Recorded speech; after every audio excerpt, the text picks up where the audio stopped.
সাকিবের যে সিদ্ধান্ত সেটা রাষ্ট্র নেবে, কারণ আইনের যে বিষয়গুলো রয়েছে সেই সিদ্ধান্ত মোতাবেক আমি একজন স্পোর্টসম্যান হিসেবে অলওয়েজ সাকিবের পক্ষে রয়েছি। আমিও চাই যে সাকিবের মতো একজন বিশ্ববিখ্যাত খেলোয়াড় যাতে বাংলাদেশকে রিপ্রেজেন্ট করে।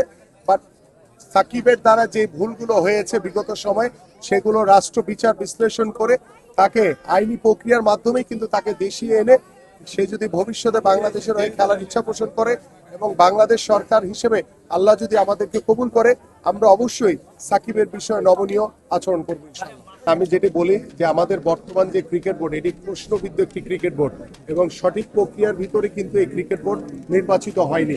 তো যেখানে প্রশ্নবিদ্ধ থাকে সেখানে তাদের অনভিজ্ঞতা অবশ্যই থাকবে, কারণ যারা ক্রিকেট বোর্ডের দায়িত্ব পালন করছে দুই একজন ছাড়া তাদের বিগত সময় ক্রিকেট বোর্ড পরিচালনা করার মতো অভিজ্ঞতা ছিল না, যার কারণে কিন্তু এই সমস্যাগুলো তৈরি হচ্ছে।